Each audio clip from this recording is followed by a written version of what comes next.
Over the last several centuries, we have seen human organization decentralize, from autocracy to democracy, from centrally planned economies to free market systems. These are both great waves of decentralization. The internet, decentralized communication systems around the world. And we even see decentralization in culture, but the current new great wave of decentralization is being ushered in through what I call the cryptocurrency revolution, but a better term might be the consensus algorithm revolution. Because consensus algorithm, what that means is, well, how do you make decisions in a decentralized system? You know, in a centralized one, if it's a company, right, who makes the decision? Well, ultimately it goes up to the CEO, and what that person says is what you do. That's the consensus algorithm. Is, you know, maybe they have meetings and stuff, but the buck stops at the guy at the top or the woman at the top. With a consensus algorithm, it is a system for making decisions when you don't have anybody up at the top. And so it is very important, if you're analyzing a new cryptocurrency platform, system, money, whatever it is, you need to understand and make sure the consensus algorithm is rock solid, or the system will not work in the long run.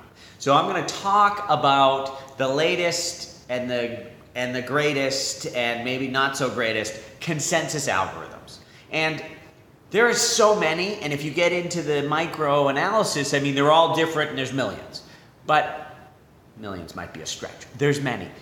But I'm trying to break it down into 4 groups. We have proof of work, we have proof of stake, we have delegated proof of stake, and then we have a bunch of others. And I want to go through these, and and this is a complex topic. It's difficult. I'll get some things wrong. Let me know if I'm missing something or you think of a better way to organize these thoughts. I want your feedback. Thank you. But so I want to start with, first of all, proof of work. Proof of work is the only consensus algorithm that we can say, okay, this works, right? Bitcoin created 10 years ago, no downtime, no hacks into the Bitcoin protocol. Proof of work works. That's the only one we know works. There's all these other ones I'll talk about in a minute. Proof of stake, delegated. I'm not saying they're broken per se, but all these other ones are very new. A year or 2, recently launched, hasn't launched yet. It's, we don't know as much. Proof of work, we know works. And just to give a brief explanation of what proof of work is. So again, you have the Bitcoin network. Well, how do we know that when a computer says, okay, let's add this transaction to the network, how do we trust that they're not fucking with the system? Well, with proof of work, in order to add a transaction, you need to do work. Just computer work, you solving puzzles, sort of random stuff. But by doing the work, you become invested in the system. You have a stake in the system because you're spending money and doing work for the system. And it creates these incentives where you don't want to mess with the system because you're invested in it through the work that you do. You know, you can go down the rabbit hole of fully understanding it. That's my brief explanation. And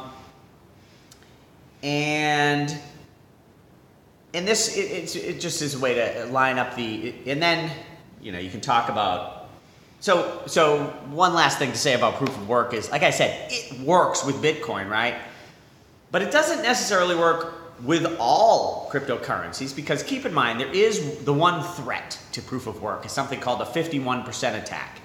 If more than 50% of the computers try to screw with the system, and they collude and try to mess up the transactions, they can actually do it because the biggest chain is what survives. And so the bottom line, the point I just want to make here is that although we know proof of work works, for a new small token, it's possible that Bitcoin, so Bitcoin, in Bitcoin mining, there's a lot of it's centralizing, it's getting worse and this and that. It's not. Bitcoin mining is decentralized. It appears to be getting even more decentralized. I'll put a link Under this video, I found a little stat, a little pie chart showing the decentralization of Bitcoin mining. But keep in mind, that's a miner who is only 3% of Bitcoin could take all of its computers, direct it at some very small coin, and own over 50% of the market and create a 50% attack on the smaller coin. So you need to be very careful of these small coins. Proof of work for Bitcoin works. We know it. Maybe not everywhere else, though. Okay, so that's proof of work. Next, we have proof of stake. And the idea here, the way I like to think of it, is simply, by doing the work, I said, that gives you a stake in the system. It aligns your incentives to not screw with the system. Well, with proof of stake, they say, okay, well, instead of doing work, you have the token of the network, which has value. Well, that's your stake. You don't have to do work. You just have to take that token, lock it up, as part of a system, and then there's also penalties. And if you try to screw with the system, they'll take your stake away. And there's a lot of discussion about proof of stake. None of the proof of stake systems have launched. I'm sure there are, but as far as the major platforms, Ethereum, Cardano has been battling. They're working on something. Those haven't launched yet. Who else? The Cosmos, and these are proof of stake without voting. So EOS is different because it has voting. We'll get to that in a second. So these non-voting proof of stake systems are basically a system where you stake your money, create certain incentives. If you screw the system, your money gets taken away. If you do good, you get rewarded with some more. There's all kinds of math and systems. There's been a ton of research on this. That Vlad Zamfir, who was one of the researchers at Ethereum on this, the lead researcher probably for proof of stake, he thinks in the long run proof of stake is better than proof of work. Well, in 10 years we'll know if he's right, but for now my theory is it's going to work, right? There's been so much research and it makes sense to me, and worst case scenario, they launch it, there's problems, and it takes a few more years than they thought to really get it aligned. Or if there's problems, you start seeing them in 5 or more years, and they have to make adjustments. But it looks like proof of stake without voting is something that is really going to work. It should speed up. The problem with proof of work is it's slow and expensive and uses a lot of energy.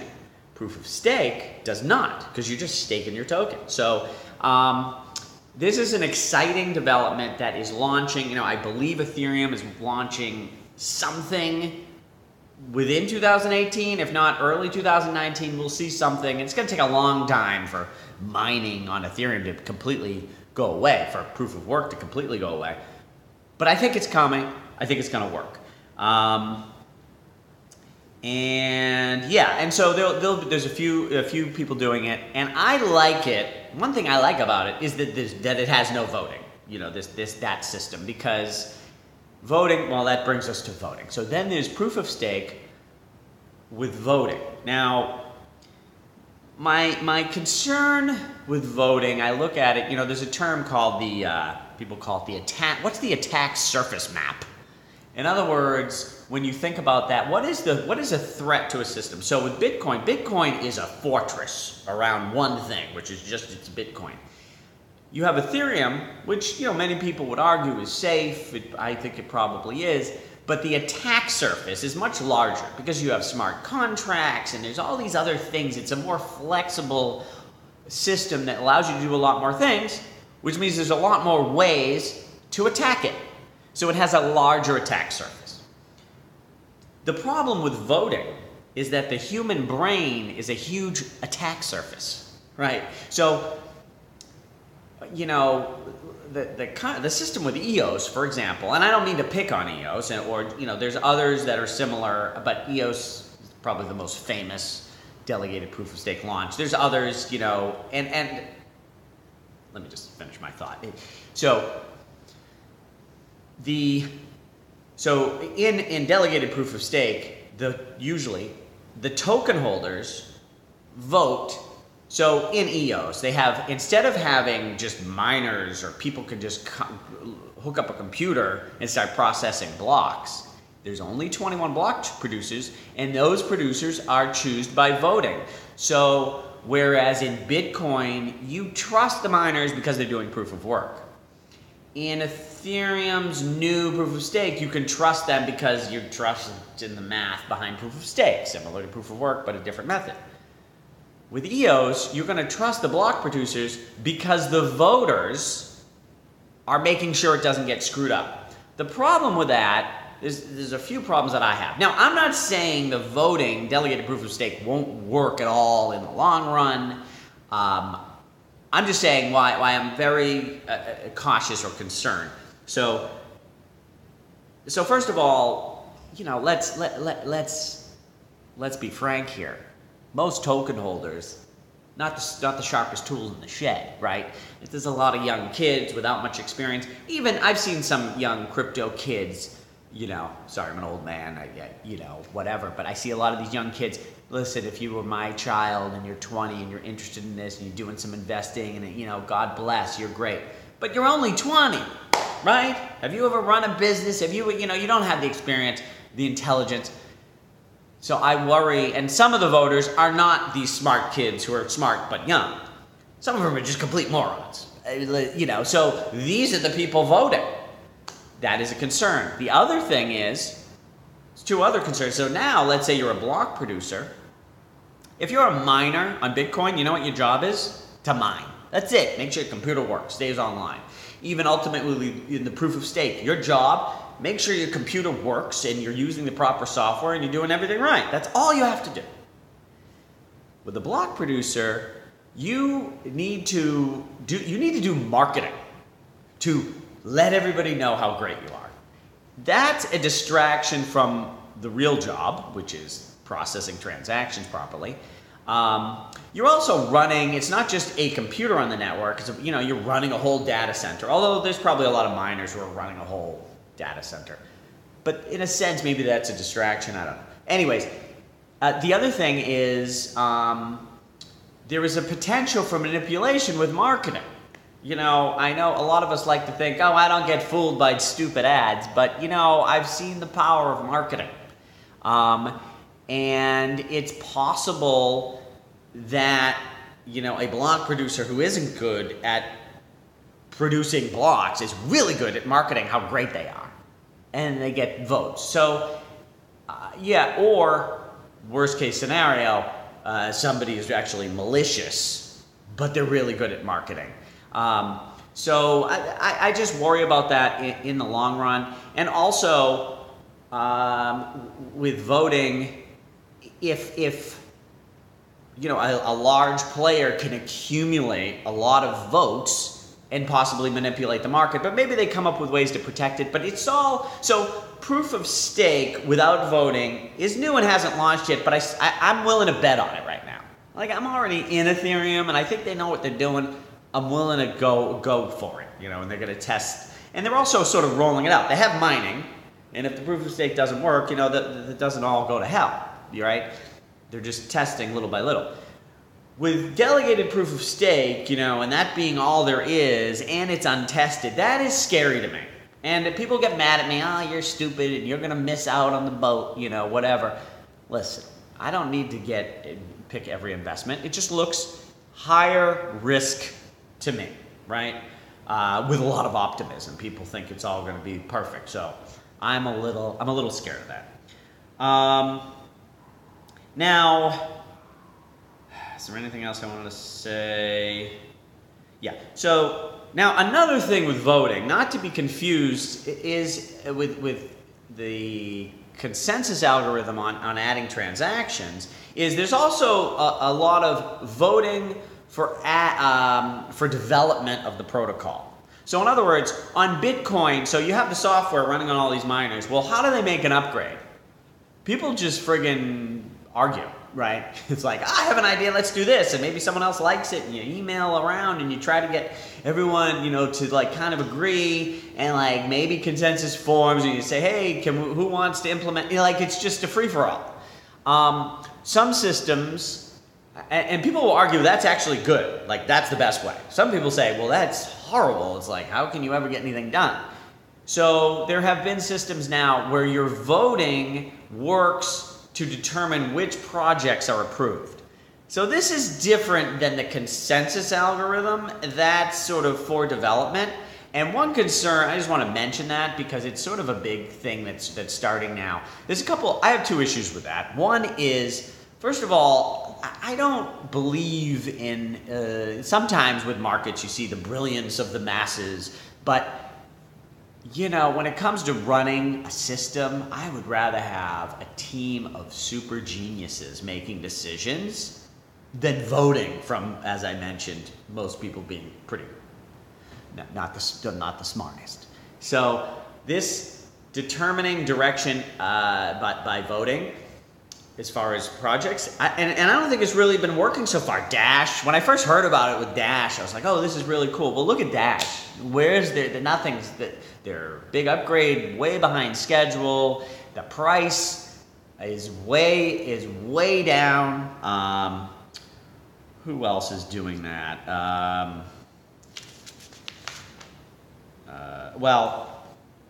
no, that's another. So, and Wax is one that I made a video about where, the problem is too, you have to worry about with the voting for projects, maybe this is a different video, I'll just finish my thought, which is, with Wax, you could have somebody, so you have a big game manufacturer who's invested in the Wax platform, and they have a lot of votes. They can steer protocol development, which might be good for the Wax platform, but also is really good for their other business, right? And you can have some big players who influence the development of the protocol, which hopefully is good for the system itself, but might also help them in other ways. It might be better than having nothing, and I don't know. But anyways, and that's different than topic. Let's get back on topic, which is simply, there's another delegated proof of stake, the Stellar Consensus Protocol. Now this one I do like. It's been running for a few years now. What this one is, so keep in mind, Stellar is a much simpler system. It is not Turing complete. You're not going to build the Twitter of the decentralized Twitter. You're not going to build all these fancy applications or really much programming. Stellar is just to create a token, pretty much. And there's some things, but it's a pretty simple platform. And their consensus algorithm simply says you can put a node, anybody can create a node. So it's not like EOS where there's only 21 and you got to get voted. Anyone can add a node, and what the node does is all you have to do is make a list of 10 nodes that you think will not all collude with each other. So it's not that you have to pick 10 that you trust. You just have to trust that they're all not going to collude with each other. And all the nodes do that, and there's a lot of math behind how this is going to work. So it's very simple. It's been up and running for a number of years. I trust this consensus algorithm. You can look it up if you want to read and see how that one works. That is a delegated proof of stake system that I do believe in. So there's also, and so that's, those are proof of work, proof of stake, delegated proof of stake. Then there's many more, right? All of them very new, very untested. You've got this directed acyclic graph, or where the way I look at that is a lot of transactions there's sort of a mini blockchain on each transaction, or it's transaction per transactions, and they're linked up. So you have this with IOTA. With Nano has something similar. Maybe something's going to work there. Maybe there's problems we don't know about. Maybe it's just very new. And not only is it new, like these are very small, IOTA, talking about prices. I mean, IOTA hasn't been doing well. Nano is very new, sort of IPO'd and has gone down since. Hey, maybe they do wonderful. I don't really know, but it's much less tested, much less researched and talked about, so it's even harder to guess whether it's going to work at this point. And one of the criticisms about IOTA that I was concerned about is it's even hard to test their system and some of their theories because it's so different. The tools and science behind testing don't even work, right? So and then Dash, I was going to mention too, like I talked before, but Dash's system, they use master nodes. That's another thing. It was sort of a big, exciting, I don't know, last year, everyone, master nodes. Don't hear as much anymore because almost all the systems with master nodes look like they've gone to hell. So there are other consensus protocols out there. Some will probably eventually rise as being really cool. But at this point, I wouldn't be putting my money on any of those. I mean, listen, everybody knows if you watch my channel what I like. I like Bitcoin, proof of work, proven. I like Ethereum. I think they're smart. I think proof of stake without voting can have some hope. And Stellar has been working. Super simple system, simple protocol with math behind it. Looks good. Beyond that, very speculative and risky, I think. So that is about it. Let me know your thoughts on all that. Thank you.